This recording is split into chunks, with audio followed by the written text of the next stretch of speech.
ஏண்டா இந்த விஜய தொட்டோம், ஏண்டா விஜய் கூட இருக்கிற அந்த மக்களை தொட்டோம் நினைச்சு நினைச்சு நினைச்சு ஃபீல் பண்ண போறீங்க. யங் தாத்தாவின் சங்க உறுப்பினர்களுக்கு வணக்கம். செந்தில் பாலாஜியை வச்சு கைது பண்றாங்க, இல்ல சிபிஐ வழக்கு பதிகிறாங்கன்னா உங்கள்கிட்ட ஒன்று சொல்லுவேன். ஒரு சந்தோஷமான ஒரு செய்தி ஒன்று கொண்டு வந்திருக்கேன் அப்படின்னு. ஆனா இன்னைக்கு அதோட ரெட்டிப்பு சந்தோஷமான ஒரு செய்தி ஒன்று உங்களுக்கு அநேகமாக தெரிஞ்சிருக்கும். தமிழ்நாட்டுடைய எதிர்க்கட்சி தலைவர் உதயநிதி ஸ்டாலின் தற்போது கைது செய்யப்பட்டிருக்கிறார். அவர் ஏன் கைது செய்யப்பட்டிருக்கிறார், என்னென்ன வழக்குகளில் கைது செய்யப்பட்டிருக்கிறார், அது பிறகு அவர் 15 நாள் ரிமாண்டுக்கு உள்ள போவாரோ போக மாட்டாரோ, அவசர வழக்காக ஒன்று பதியப்பட்டிருக்கு ஹைகோர்ட்டில். அது ரிமாண்ட் பண்ணுவாங்களா இல்லை சொந்த ஜாமீனில் விட்டுருவாங்களா அப்படின்ற ஃபுல் டீட்டெயில் பார்க்க போகிறோம். அதற்கு பிறகு மிக முக்கியமாக என்ன பண்ண போகிறாங்கன்னா, இந்த உதயநிதி ஸ்டாலினுடைய கைது இதை 2 விதமாக சித்தரிக்கிறாங்க. இல்லை இது இவருக்காக கைது செய்யப்பட்டிருக்கு, இல்லைங்க நீங்கள் கைது செய்யப்படக்கூடாதுங்க, இது எப்படிங்க கைது செய்யலாம், இது அவதூறு வழக்கு தானே அப்படின்னு பல இது இருக்கு. அதுபோக கனிமொழி அவர்கள் ஒன்று சொல்லியிருக்கிறாங்க. அதாவது நாளைக்கு 5ஆம் தேதி சட்டமன்ற பட்ஜெட் கூட்டத்தொடர் இருக்கு, அதுல உதயநிதி ஸ்டாலின் கலந்து கூடாது அப்படிங்கிறதுனால தலைவர் விஜய் அவர்கள், முதலமைச்சர் விஜய் அவர்கள் தற்போது கைது செய்திருக்காரு. அப்படியே வந்தா மட்டும் அறுத்து தள்ளிடுவார். அப்படி அங்க இதற்கு எந்த கேள்வி கேட்டாலும் உழுந்தடிச்சு ஓடுவார். இவரை வரவிடக்கூடாதுன்னு இப்ப கைது செய்திருக்காங்க. தற்போது குற்றம் சாட்டிருக்காங்க. அப்படி என்னென்ன குற்றச்சாட்டுகள் அப்படிங்கிற விரிவாக பார்க்கலாம். வாங்க வீடியோக்குள்ள போலாம். நான் உங்கள் யங் தாத்தா.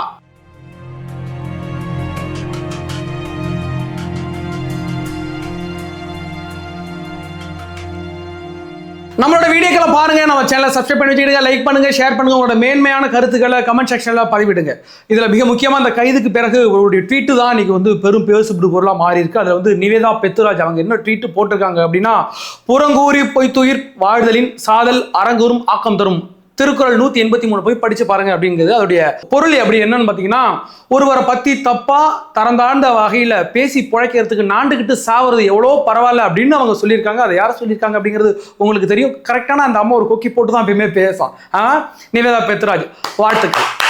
அதாவது உதயநிதி ஸ்டாலின் தஞ்சாவூர்ல நடந்த இந்த விவசாயிகள் போராட்ட சங்கத்துல கலந்துக்கிட்டு ஒரு போராட்டத்தை மேற்கொண்டார். அந்த போராட்டத்தின் போது அவர் ஒரு தவறான வார்த்தையை பிரயோகிச்சார். அதாவது பெண்களுக்கு எதிரான ஒரு வார்த்தையை, அது ஒரு நடிகை சம்பந்தமான ஒரு வார்த்தையை வச்சு தேவையில்லாத ஒரு இரட்டை அர்த்தம் வாய்ந்ததை பேசிட்டார் அப்படிங்கிறது தெரியும். அதற்கு பிறகு தாவக சைட்லேருந்து மிகப்பெரிய கண்டனங்கள் வந்துச்சு. அதற்கு பிறகு தஞ்சாவூர் டிஎஸ்பி அழகேசன் தலைமையில் இன்னைக்கு காலையில் 8 மணிக்கெல்லாம் உதயநிதி ரவுண்ட் அப் பண்ணிட்டாங்க. போகும்போது அவருக்கு ஏதோ பாதுகாப்பு கொடுக்க போறாங்க அப்படிங்கிற நிலைமையில் எதுவும் போராட்டம் நடந்துகிட்டு இருக்கு தாவக சார்பான்னு. ஆனால் கைது செய்ய தான் போயிருக்காங்கிறது தான் பெரிய ஷாக்கிங் நியூஸாக நமக்கு கொடுத்தாங்க. உள்ள போனாங்க. உள்ள போனதுக்கு முன்னாடியே அங்கே உள்ள மா சுப்பிரமணியன், ஏவா வேலு, KN நேரு, சபரிசன் அவருடைய பெரிய டீம் ஃபுல்லாக உள்ள கவர் பண்ணாங்க. அதையும் தாண்டி காவல்துறையினர் உள்ள போய் கிருத்திகா உதயநிதி அவங்கள்ட்ட போயிட்டு எங்க உங்க புருஷன் கேட்டதுக்கு அவங்க ஒரே ஒரு பதில் சொன்னாங்க, என் புருஷன் கக்கா போயிட்டு இருக்கிறாப்பலன்ட்டு. ஆய்வு வருதுண்ணே, என்ன உங்களுக்கு வராதானே? என்ன ஒரு மனுஷனோட அர்ஜென்ட் புரியா கக்கா போன மனுஷன் பக்கா வச்சுக்கிட்டு வந்துக்குது போலீஸ் அப்படிங்கிற மாதிரி. என் புருஷன் காலை கடன் முடித்துக்கிட்டு இருக்கிறாருங்க, அது போக குளிச்சுக்கிட்டு இருக்காரு, குளிச்சுட்டு தான் வருவாங்க. உன் புருஷன் குளிச்சு கிடிச்சதெல்லாம் போதுன்னு அழகாக தூக்கி உள்ள வெளில வச்சு விசாரிக்க ஆரம்பிச்சாங்க. அதற்கு பிறகு நிறைய பேச்சுவார்த்தைகள் நடந்தது. அதற்கு பிறகு திமுகவுடைய வழக்கறிஞர் இருக்கக்கூடிய அவர் பேர் எனக்கு சரவணன், யாரு சரவணன் உங்களுக்கு தெரியும், சிரிச்சு நேஷனல் மீடியா ஃபுல்லாக ட்ரெண்ட் ஆனல, அவரெல்லாம் கூப்பிட்டு வச்சுட்டு பெரிய ஒரு பேச்சுவார்த்தை நடத்தினாங்க. அதற்கு பிறகு தற்பொழுது தஞ்சாவூர் காவல்துறையினர் தற்பொழுது அவரை கைது செய்ய பக்காவாக கூப்பிட்டு வந்துட்டு இருக்கிறாங்க. அங்கே கடந்து இந்த திமுகவுடைய தொண்டர்கள் அங்க பிரதர்சனம் செஞ்சதையும் அதை போலீஸ் தண்ணி ஊற்றி போப்போம் மாரியம்மா மாரியம்மா டூ மாரியம்மா டூ போட்டு பொழந்து தூக்கிட்டு வீசுற நிகழ்ச்சிகள்லாம் பார்க்கும்போது கண்கொள்ளா காட்சியா சிறப்பா சந்தோஷமா இருந்துச்சு. இப்போ இந்த உதயநிதி மேல என்னென்ன வழக்குகள் தொடுத்திருக்கிறாங்க அப்படிங்கிறத பார்க்க போறோம். BNS 196 பகைமையை தூண்டுதல், பொது அமைதிக்கு பங்கம் விளைவித்தல். அதுக்கு பிறகு BNS 192 அதனுடைய பார்த்தீங்கன்னா கலவரத்தை தூண்டுதல் மற்றும் பொது இடத்தில் அருவருப்பாக பேசுதல் அப்படிங்கிறதும். BNS 351 ஒருவருக்கு மிரட்டல் விடுத்தல். அதற்கு பிறகு BNS 352 பொது அமைதியை சீர்குலைத்தல் மற்றும் பொது அமைதிக்கு பங்கம் விளைவிக்கிற வகையில் நடந்துகிறது. கடைசியில் பார்த்தீங்கன்னா BNS 79 பெண்களை கண்ணிய குறைவாக பேசுதல், பெண்களை பற்றி தவறா பேசுவது, இந்த வழக்கின் கீது தற்போது பதியப்பட்டிருக்கு அப்படிங்கிறத. சரி, இந்த உதயநிதி ஸ்டாலின் யாரு அப்படிங்கிறது, இந்த உத்தமம் எப்படிப்பட்ட உத்தமம் அப்படிங்கிறது தெரியணும்ல, ஊர் உலகத்துக்கு தெரியணும்ல. அதாவது நைட்டு 12 மணிக்கு உட்கார்ந்து ஒரு ஆபாசமான ஒரு போட்டோவை ரீட்வீட் பண்ண ஆள் அப்பொழுது அவர் துணை முதல்வராக இருந்தார். இன்னைக்கு அப்படி துணை முதல்வர்னா உங்களுக்கு ஒரு ரெஸ்பான்சிபிலிட்டி இருக்கணும்ல. நீங்க ஏற்கனவே துணை முதல்வர் இருந்தாலும் இப்போ ஒரு எதிர்க்கட்சி தலைவர், தமிழ்நாட்டு கீழே வாழ்ற ஒரு பொண்ணை எவ்வளவு தரம் தாழ்ந்த வார்த்தையில ஒரு முதல்வரோட ஒப்பிட்டு நீங்க பேசுறீங்கன்னா அப்படிப்பட்ட உதயநிதி ஸ்டாலின் யார்? நைட்டு 12 மணிக்கு உட்கார்ந்து ரீட்வீட்டும் பண்ணுவாரு. எடப்பாடி பழனிசாமி அவர்கள் சசிகலாவோட காலுக்கிடையில என்னத்தை தேடினார் அப்படின்ற கேட்ட இதே உதயநிதி ஸ்டாலின் தான். நீங்க அப்ப மக்கள் அப்படியே வரிசையா அப்படிதான் இருப்பாங்க. ஸ்டாலின் பேசுனதெல்லாம் நீங்க கேட்டிருப்பீங்க, இல்லைன்னு நாங்க உங்களுக்கு போடுறோம்.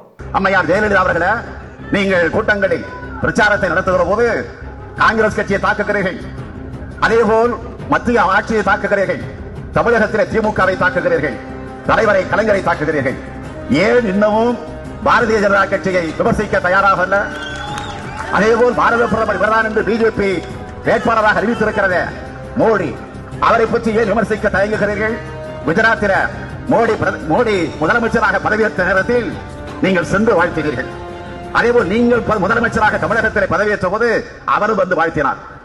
அவளும் நோக்கினாள், அண்ணலும் நோக்கினாள் என்பதை போல அவரும் வந்தார், இவரும் போனார். அதுதானே? ஆக பிஜேபிக்கும் அதிமுகவுக்கும் தொடர்பு இருக்கிறது, அதுவும் கள்ள தொடர்பு இருக்கிறது என்று நான் 7-8 கூட்டங்களில் பேசியிருக்கிறேன். இது பாட்டேன். ஒரு கலைஞர் அவர்கள் வந்து ஒரு கதை எழுதுகிறார்.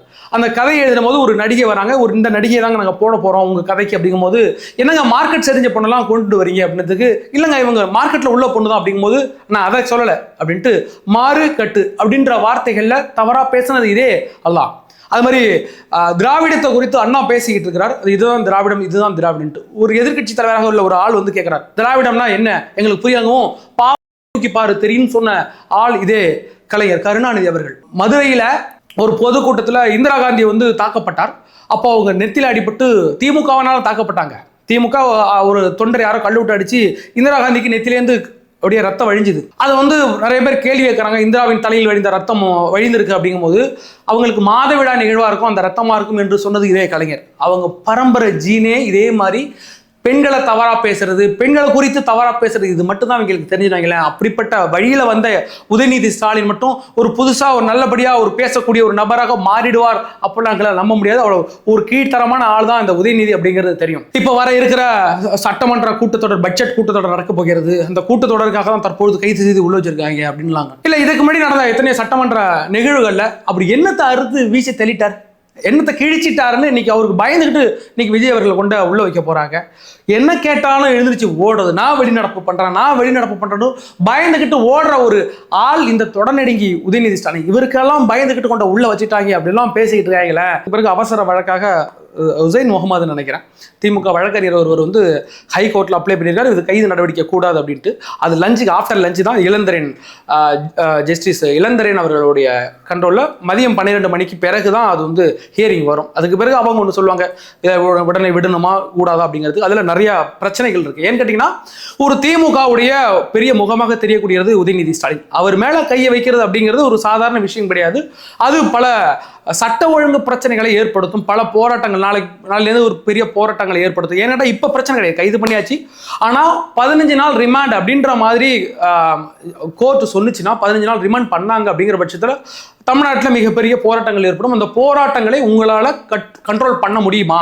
ஏன்னா இதுக்கு வந்து அது ஜஸ்டிஸோட ஓன் டிசிஷன். இவங்களை வந்து விடலாமா வேண்டாமா அப்படிங்கிறது. ஒருவேளை சொந்த ஜாமீன்லேயே விட வாய்ப்பு இருக்கிறது. அப்படி இல்லைன்னா 15 நாள் ரிமாண்ட், ஏன்னா இது பெரிய இஷ்யூவாக மாறி இருக்கலாம், 15 நாள் ரிமாண்ட் கொடுப்போம் வாய்ப்பு இருக்கு. ஒருவேளை 15 நாள் ரிமாண்ட் கொடுத்தாங்கன்னா 15 நாளும் தமிழ்நாட்டில் ஒரு சாதாரண தமிழ்நாடாக இருக்காது. இந்த திமுக உண்மையான அவங்களுடைய வேலையை ஆரம்பிச்சுடுவாங்க. பல இடங்களில் போராட்டம், கட்டுக்கடங்காத வன்முறைகள் ஈடுபடும். அப்போ இது உங்களால் இது கண்ட்ரோல் பண்ண முடியுமா அப்படின்ட்டு அமல்ராஜ் இருக்காங்கல்ல, சென்னை ஆணையர்கிட்ட கேட்பாங்க. அவங்க வந்து இல்லைங்க நாங்கள் பார்த்தோம், எவ்வளோ பெரிய பிரச்சனை வந்தாலும் நாங்கள் பார்த்துக்கிறோம் அப்படின்னு சொல்லிட்டாங்கன்னா கண்டிப்பாக உள்ள கொண்ட ஒரு 15 நாள் ரிமாண்ட் வச்சுருவாங்க. எனக்கு என்னமோ இதில் ரிமாண்ட் வைப்பதற்கான சாத்தியக்கூறுகள் அதிகமாக இருக்குமோ அப்படின்னு தோணுது. ஏன்னாட்டா இஷ்யூ சீரியஸ் இஷ்யூ அப்படிங்கிறதுனால இன்னைக்கு தாவக்காத பெரிய எடுத்து அரசியல் பண்ணிட்டு இருக்காங்கிறதுனால அது கூட வாய்ப்பு இருக்கிறது. அப்போது இந்த காவல்துறையினர், தமிழ்நாடு காவல்துறையினர் ஒருவேளை உதயநிதி ஸ்டாலினை உள்ள கொண்டு வைக்கிறதா இருந்துச்சுன்னா இவங்க என்ன பண்ணணும்? இது வந்து பழைய நம்மளுடைய ஜெயலலிதாவுடைய மெத்தடு, ஜெயலலிதா எம்ஜிஆருடைய மெத்தட் அப்படிங்கிறது தெரியும். ஒரு பெருந்தலைவரை கைது பண்ணுறாங்கன்னா ஃபர்ஸ்ட் கைது பண்ணதுக்கு உடனே தமிழ்நாடு ஒழுக்க உள்ள அந்த பெரிய பெரிய ஆட்கள் இருப்பாங்க, எம்எல்ஏ பெரிய பெரிய ரவுடி குறிப்பிட்ட சொல்ல, நம்மள்ட்ட மாறிக்கிட்ட சொல்லி ஒரு 6 நாள் இறக்கி விடுவான் அப்படின்னு சொல்லுவாங்க இல்லை. அந்த மாதிரியான ஆட்களுக்கெல்லாம் பெரிய சரௌண்டிங்கில் துப்பாக்கி கிடையாது, லாக் பண்ணி ஹவுஸ் அரெஸ்ட் பண்ணிடுவாங்க. பல அமைச்சர்கள் வீடு ஹவுஸ் அரெஸ்டாக இருக்கும். அதற்கு பிறகு எம்எல்ஏக்கள் வீடு ஹவுஸ் அரெஸ்ட்டில் வச்சு இருந்து ஒரு 2 நாள் ஆனது பிறகு அப்படி தணிஞ்சது பிறகு அப்படியே ஃப்ரீயாக விட்டுருவாங்க. அப்படி தான் பண்ணிக்கிட்டு இருந்தாங்க. ஒருவேளை இது வந்து அதை நோக்கி நகர்ந்த 15 நாள் ரிமாண்டுங்கிறத நோக்கி நகர்ந்தால் மிகப்பெரிய இஷ்யூ ஆகும். சரி, அதை வந்து நம்மளுடைய காவல்துறையினர் பார்க்க போறாங்க, அது அப்படியே இருக்கட்டும். இந்த கைதை நீங்கள் எப்படி பார்க்கிறீர்கள்? ஃபர்ஸ்ட் இந்த கைதை நான் என்றால் இந்த சமூகம் எப்படி பார்க்கிறது? சில பேர் வந்து பல கட்டுக்கதைகள் எடுத்துக்கிட்டு இருக்காங்க. ஒரு சிலர் இந்த கைது த்ரிஷாவுக்காக தான் நீங்க கைது பண்ணியிருக்கிறீங்க, த்ரிஷாவுக்கு ஒன்று இவ்வளவு இம்பார்ட்டன்ட், என்னுடைய மாரிதாஸ் நினைக்கிறேன் இது நீங்க த்ரிஷாவுக்காக தான் இது பண்ணியிருக்கிறாங்க, த்ரிஷா சொல்லி தான் இதை பண்ணியிருக்கிறாங்கிற மாதிரியான ஒரு தப்பான நரேட்டிவ் பண்றாங்க சொல்றாங்க. இத்தனை நாள் பல முன்னாள் எம்எல்ஏக்கள், மார்க்கண்டேயன், அதற்கு பிறகு அனிதா ராதாகிருஷ்ணன் கைது செய்யப்பட்ட போது முதல்வரை ரொம்ப தவறா பேசினாலே கைது, அவங்களுக்கே கைதுனா நீ யாரா இருந்தாலும் இங்க கைது. முதலமைச்சரை ரொம்ப தவறான தரக்குறவா பேசுற யாரா இருந்தாலும் கைது. அது மு க ஸ்டாலினா இருந்தாலும் சரி, உதயநிதி ஸ்டாலினா இருந்தாலும் சரி, அண்ணாமலையா இருந்தாலும் சரி, சீமானா இருந்தாலும் சரி, யாரா இருந்தாலும் அங்க கைது செய்வோம் அப்படின்ற ஒரு பொது பார்வையில இருக்காங்க. அது மட்டும் இல்லாம த்ரிஷா பொண்ணு இல்லையா, அவங்களுக்குள்ள என்ன ரிலேஷன்ஷிப் இருக்குன்னு இது வரைக்கும் அவங்க ஓப்பனாக எதுக்கு சொல்லல. அது பற்றி அது வந்து ஒரு நம்ம கண்டென்ட்டுக்குள்ளே இது பொலிட்டிக்கல் கூட அப்பார்ட் பொலிட்டிக்கல். அப்படி இருக்கும்போது அதை நீங்கள் ஒரு அரசியல் பொது ஒரு போராட்டத்தில் அந்த பெண்ணை நீங்கள் எதுக்கு எடுக்கிறீங்க? அப்படி எடுத்து ஒரு ஒரு responsible person is a deputy CM last பிள்ளை ஒரு துணை முதலமைச்சரை இருந்த நீங்கள் ஒரு பெண்ணை இவ்வளவு தரைக்குறைவாக பேசுவீங்களா? போன காலத்தில் த்ரிஷாவுக்கு நீங்கள் தானே துணை முதலமைச்சர். அப்போ உங்களுக்கு கீழே உள்ள இருக்கிற அந்த மக்கள் ஒரு பெண்ணை நீங்கள் தரக்குறைவா பேசுனீங்கன்னா அப்போ நீங்கள் அதுக்கு ஏபிள் இல்லாத ஒரு பர்சன். ஒரு துணை முதலமைச்சருக்கே ஒரு தகுதி, நீ எதுக்குமே தகுதி இல்லாத மனுஷன் தான், அரசியலுக்கு அன்ஃபிட் அப்படிங்கிறது தெரியும். இருந்தாலும் குறைஞ்சபட்ச நியாயத்தோட அந்த ஒரு விமர்சிச்சிருக்கலாம்ல. ஒரு பெண்ணை எடுத்து பேசுனதுனால யாரா இருந்தாலும் இங்க கைது செய்யப்படுவார். இதே இடத்துல த்ரிஷா இல்லாம வேற ஒரு பெண்ணை எடுத்து நீங்க பேசியிருந்தாலும் கைது செய்யப்படுவீங்க. இங்க முதலமைச்சரை தகாத வார்த்தையில டபுள் மீனிங்ல பேசுனது ரொம்ப தப்பு. அதற்காக இந்த கைது செய்யப்பட்டிருக்கிறது அப்படிங்கிறது வரவேற்கத்தக்கது. இன்னும் சில பேர் என்ன சொல்றாங்கன்னா, இதை வந்து வழக்கு பதியலாம், ஒரு டிஃபமேஷன் கேஸ் போடலாம், ஒரு அவதூறு வழக்கு பதிவு பண்ணிருக்கலாம், நீங்க கைது வரைக்கும் ஏன் போறீங்க அப்படிங்கிறத பாக்குறோம். இங்க ஒரே ஒரு பிரச்சனை இருக்குது. இப்ப நான் ஒரு ஆள் இப்போ ஒரு இன்னொரு நபரை வந்து தரக்குறோம், நான் உதயநிதி ஸ்டாலினையே தரக்குறவா பேசிட்டேங்க, ரொம்ப தப்பா பேசிட்டேங்க, ஏன் மேல டெஃபமேஷன் கேஸ் போட்டாங்க, அந்த கேஸ் வந்து கோர்ட்டுக்கு போகுது, அரெஸ்ட் பண்ண தேவை கிடையாது, டெஃபமேஷன் கேஸ் போட்டால் நான் கோர்ட்டில் பார்த்துக்கலாம். சரி, அதுக்கு 1 மாசமோ 3 மாசமோ 4 மாசமோ ஆகிட்டே இருக்கும். அது வரைக்கும் நான் இங்கே உட்காந்துட்டு என்னன்னாலும் பேசிக்கிட்டே இருக்கலாம், எவ்வளோ அவதூறு வேணா நான் பேசிட்டு இருக்கலாம் உதயநிதி ஸ்டாலினை. அப்பயும் ஒன்றே என்னால் பண்ண முடியாது. நீ வேணா மறுபடியும் டெஃபமேஷன் கேஸ் போட்டுக்கோ, எனக்கு நான் கோர்ட்டில் பார்த்துக்கிறேன். அங்கே போயிட்டு நம்மளுடைய வக்கீலை வச்சுட்டு இந்தாங்க இதை வச்சுட்டு கொஞ்ச நாள் தள்ளி போடுங்கன்னு அந்த வழக்கு போகும். 10 வருஷம் 15 வருஷம் வரைக்கும் அது போயிட்டே இருக்கும். என்னைக்காவது ஒரு நாள் திருப்பி கிடைக்கும். அது வரைக்கும் நான் சுதந்திரமா எவ்வளவு நாளும் அவதூறு பரப்பிட்டே இருக்கலாம். இது வந்து தவறு. டெஃபமேஷன் கேஸ்னா கைது செய்யக்கூடாது அப்படிங்கிறது இல்லை, அது ஒரு முகாந்திரம் இருக்குன்னு வச்சுக்கலாம். அது புத்தி உள்ளவனுக்கு, அறிவு உள்ளவனுக்கு, ஐயோ தப்பா பேசிட்டோம், வழக்கு வரைக்கும் தொடுத்துட்டாங்க, இதுக்கு பிறகு பேசக்கூடாது, தப்பு தான் அப்படின்னு உணர்ற சுய புத்தி உள்ள சுய அறிவு உள்ள ஆட்களுக்கு, தத்தித்தனமா மண்டையில மூளை இல்லாம சாணியை வச்சு ஆண்டவர் சில பேருக்கு படைச்சு அனுப்பிட்டுப்பானுங்களே, அப்படிப்பட்ட ஆட்களுக்கு கைது தான் மிக சரியாக இருக்கும். அதுதான் தலைவர் விஜய் அவர்கள் இந்த இடத்துல பார்த்து, நீ உங்களுக்கு தெரியும், நான் கொஞ்ச நாளா சொல்லிட்டு இருக்கேன், முதல்ல விஜய் அவர்களை கண்டபடி எல்லை மீறி இன்னைக்கு விமர்சிச்சுட்டு இருக்காங்க. அப்படிப்பட்ட ஆட்களுக்கு இன்னைக்கு உதயநிதி ஸ்டாலினுடைய கைது மிகப்பெரிய பாடமாக இருக்கும். நீங்க என்னன்னாலும் உருட்டுங்க, இல்லைங்க இது வந்து விஜய் வந்து ஒரு அராஜகத்தின் ஆட்சி செஞ்சுட்டு இருக்காரு, அரசியல் மமதையில பண்ணிட்டு இருக்காரு, அதிகாரத்தின் மமதையில பண்ணிட்டு இருக்காரு, இவர் இன்னொரு ஜெயலலிதா உருவெடுக்க போகிறார். அந்த அம்மாவெல்லாம் தூக்கி போட்டு எப்பயும் வந்துட்டா போலையா வந்து 3 மாசம் முழுசா முடியல, 3 மாசத்துக்குள்ள உதயநிதி ஸ்டாலினை தூக்கி கைது பண்ணி ஒருத்தனால உள்ள வைக்க முடியும்னா அந்த மனுஷன் எப்படிப்பட்ட மனுஷங்கிறது நீங்களும் புரிஞ்சுக்கிறீங்க. Yes, is a political psycho. நீங்க ஒத்துக்கிறீங்களோ இல்லைங்களோ அதான் உண்மை. ஜெயலலிதாலாம் வந்து வந்த ஒரு 3 மாசத்துல இப்படிலாம் பண்ணல. அந்த அம்மா நிறைய அனுபவிச்சு வேற வழி இல்லாம கலைஞரை கொண்ட உள்ள வைக்கிறதுக்கு முன்னாடி அது ஒரு பெரிய சம்பிரதாயம் நினைச்சு. எதுக்கு கலைஞரை கொண்ட உள்ள வச்சுச்சுன்னா, அந்த மனுஷன் அந்த அம்மாவை அசிங்கப்படுத்தினார் சட்டமன்றத்தில் வச்சு. அதுக்கு பிறகு பல இடங்களில் தவறான வார்த்தைகள் பயன்படுத்தினார். இவனை ஒரு நாள் சும்மா விடப்படாரான கொண்டு வச்சு குத்தி விட்டுச்சு, ஐயோன்னு கொண்டு கத்திட்டு போனது அது வேற. வந்த 3 மாசத்துக்குள்ள உதயநிதி ஸ்டாலின் நோக்கி ஒரு மனுஷனால போர் தொடுக்க முடியும்னா அப்ப பாத்துக்கிடுங்க.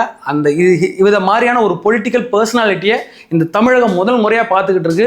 அதனாலதான் அவங்களால ஹேண்டில் பண்ண முடியல.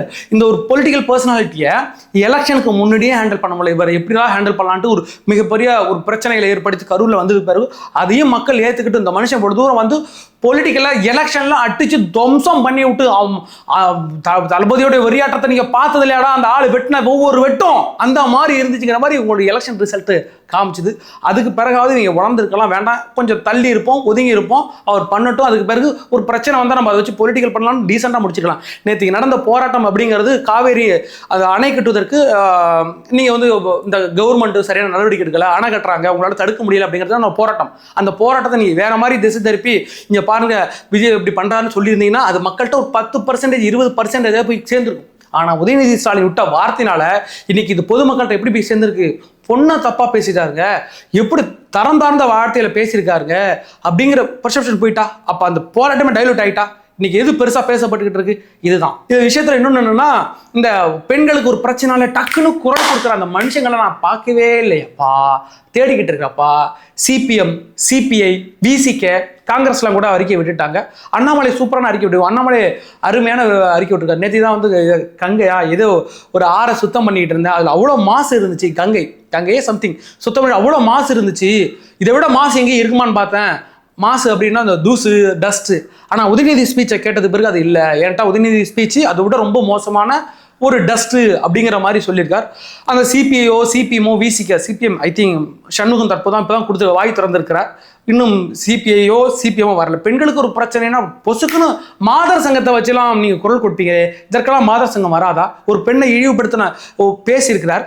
இதே சங்கீதா அவர்களே யாரோ தாவேக்காவுடைய சில நண்பர்கள் தவறாக பேசிவிட்டார் அப்படின்னு அந்த டிவோர்ஸ் இஷ்யூவில் சிபிஎம் சண்முகம் 1/2 மணி நேரத்தில் ஒரு அறிக்கை ஒன்று விட்டார், மாதர் சங்கத்தை வச்சு விட்டார். அது அவருடைய ஓன் பேஜ்லேயே ஷேர் பண்ணார் சிபிஎம் சண்முகம். இன்னைக்கு எங்கே போய் பதுங்கி இருக்கிறார் அப்படிங்கிறது எனக்கு சரியா தெரியலை.